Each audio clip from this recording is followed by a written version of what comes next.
Let us pray. God, open our ears to hear your word. Open our hearts to receive your word. Open our eyes to see your hand at work in the world around us. And open our lives to the infinite possibilities born of your love. Amen.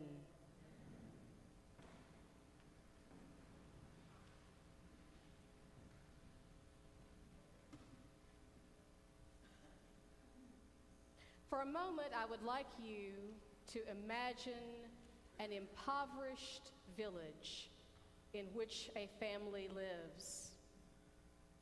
There's a mother, a father, several children who all live in this village, and because the father is a skilled artisan, they are able to live rather comfortably.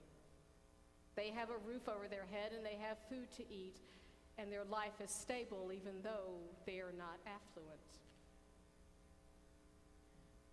Now imagine this same family when the father has died and the mother is left alone with no skills of any particular kind, and the village is impoverished.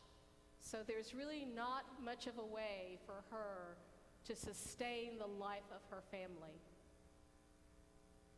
And imagine for a moment that this mother will watch two of her children die of starvation. Now, if you're listening to this and thinking, well, that sounds a lot like our lessons this morning, sounds a lot like ancient world, I want to invite you to understand that what I'm describing is not the ancient world. It is the modern world. And what I'm describing is the life of a woman named Nazra, who is from a poor village in India. But the story isn't just her story. She shares this story with a woman in Kabul whose name is Tajbebi. And she shares this story with a woman in Somalia whose name is Faduma.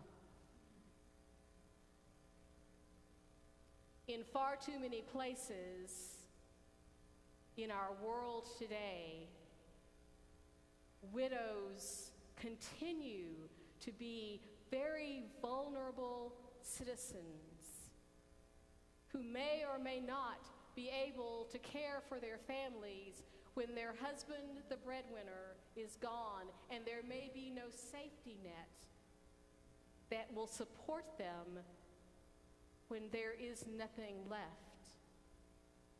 Their stories are unfortunately far too common. And we hear these lessons today that shake us and make us wonder so many things about the presence of God. We start with this lesson from the first book of Kings.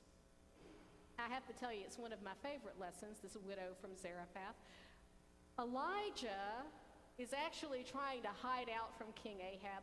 Prophets have a problem with being bearers of bad news, and kings don't really like prophets very much. And prophets find themselves in danger rather frequently. And so Elijah, unlike anybody else, he's a little bit in danger when he starts telling King Ahab that God says you really should be kind of worshiping me instead of Baal. Kind of, sort of. Ahab doesn't like that. Elijah's gone into hiding. And God speaks to Elijah and says, you need to go to this widow in Zarephath, and this widow in Zarephath is the one who's going to take care of you. Now, we already know that widows in the ancient world are these vulnerable people who don't have anything. What they have because of a husband. If the husband has died, they're really relying on sons. They're waiting on sons to grow up so that sons can then take care of them. And if they have no sons, then they're really relying on the mercy and the compassion of the people who live around them. Because the people of Israel understand something about those who are vulnerable. They understand from the law, as it's brought to us in the book of Deuteronomy, that we are to care for the widow, the alien, and the orphan. They're high on this list of people that we are to care for and to look after. And so don't go back and glean your fields. Don't go pick up the wheat and the grapes and the olives that you have been harvesting. Leave what has fallen for those who are most vulnerable, so that they can come along and have something that vaguely resembles an existence. And so Elijah is being sent to, of all places, a widow in Zarephath. And we have to imagine that in the best of circumstances, this widow is barely getting by, but in the circumstance that she's in, there's been a drought and there's famine. And this is where God has sent Elijah. And Elijah arrives to find this woman who looks at him and says, okay, let me explain this to you. I got the last little bit of meal and the last little bit of oil, and I'm about to make this one last little crumb of food that I can make so that my son and I can eat it, and then we got nothing else and we're going to die. That's the way this goes. That's the way this plays out. And Elijah tells her something rather extraordinary. If you do what I've asked you to do, if you just give me a morsel of this food, if you share what you have with me, then that jar of meal will not be empty and that jug of oil will not fail. You will have sustenance until this drought is over. What an incredible thing for this woman to believe. But she believes him. And she goes and she prepares this little morsel of food that she has left, and she shares it with Elijah, and she gives him a place to stay in her home. And his promise is real. Because somehow every day when they get up again, there's still meal in the jar and there's still oil in the jug, and they are somehow able to continue to live. And so everything looks like it's going well until the most ridiculous thing that could possibly happen now happens, and her son becomes ill.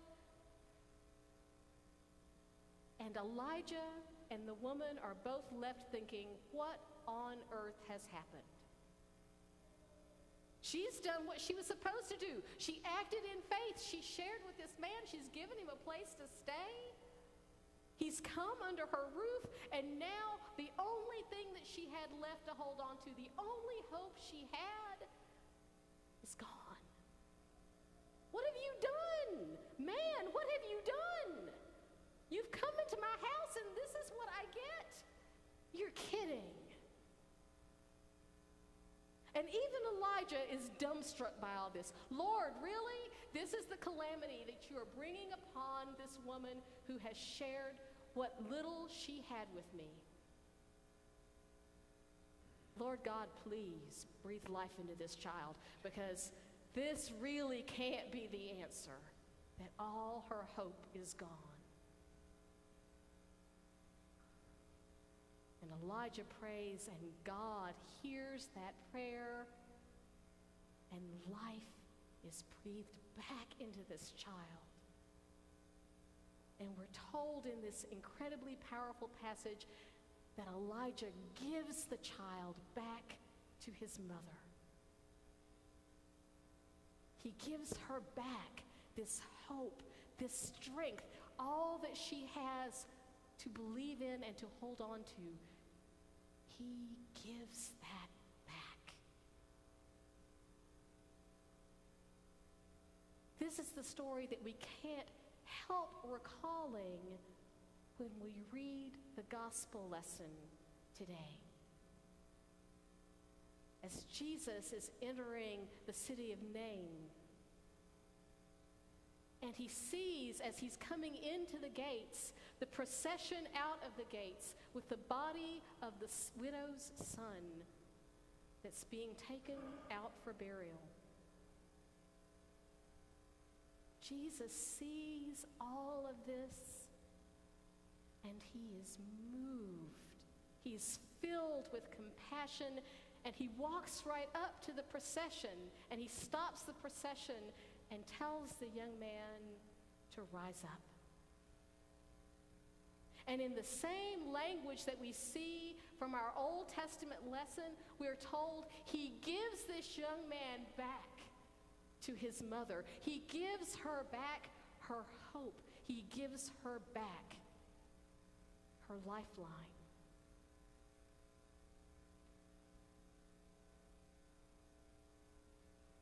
These stories are so powerful. These stories are so real. We can feel these women's pain.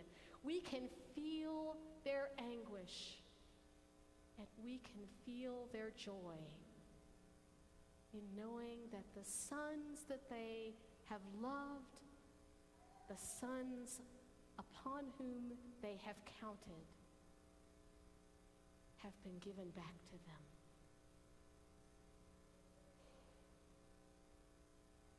But we know something else, don't we? We know that in the world in which we live, many mothers lose their children. They lose them for all kinds of reasons. They may lose them to starvation. They may lose them to gun violence. There's a woman in Chicago who has lost all 4 of her children that way. They may lose them to horrible, unexplainable accidents. They may lose them to sickness. Many mothers in our world today lose their children. And so, what of us? What of the community that sees this happening? What of the community that surrounds these friends? What of us when we are the ones who lose, the ones that we love? How do these lessons help us in any way at all?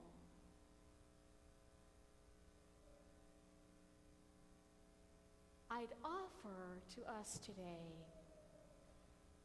that there's much for us to gain from studying these passages. And the first thing that I would offer for us to consider is that God is always present. Even, maybe most especially, in the times that we experience the greatest loss. Elijah, this stranger who comes out of nowhere to a widow in Zarephath, comes to her, asking her to take a risk for the sake of the gospel, to go on a limb, to believe that if she only gives him what he needs, God will still be there for her. God will reach to her and provide for her. And she takes that risk, and she takes that step in faith and believes.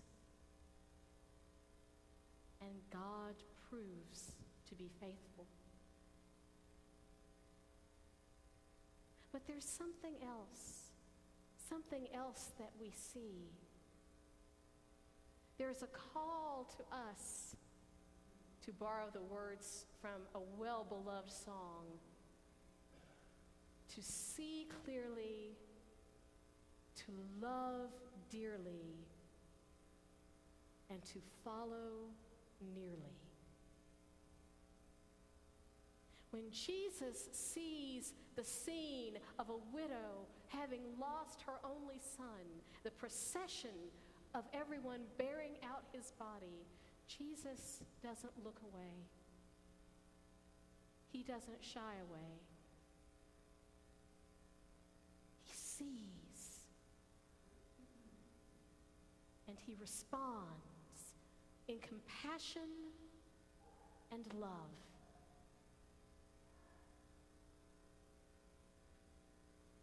And rather than just walking by, he gives this woman a new chance, a new beginning, with the son that means so much to her. So that's what God is all about, isn't it? Breathing life into us, giving us new beginnings, giving us new starts, saying to us always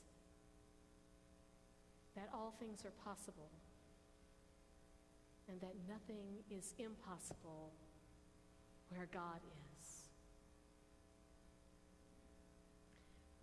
And I invite us this day to be people of that kind of faith, to be people who believe that God will never abandon us, to be people who believe that God loves us with more intensity than we can ever imagine.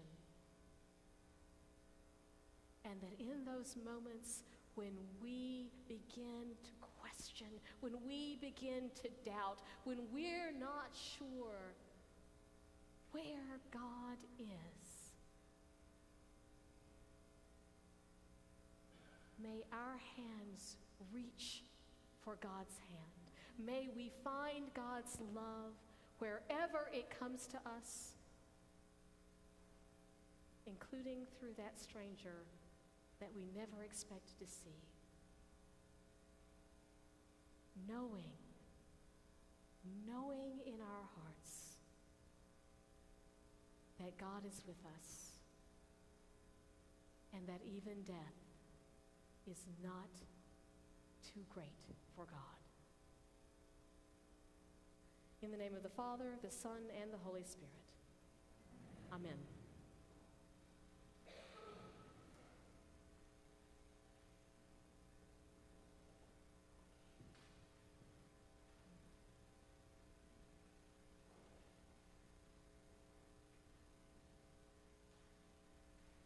Standing as we are able, let us affirm our faith using the words of the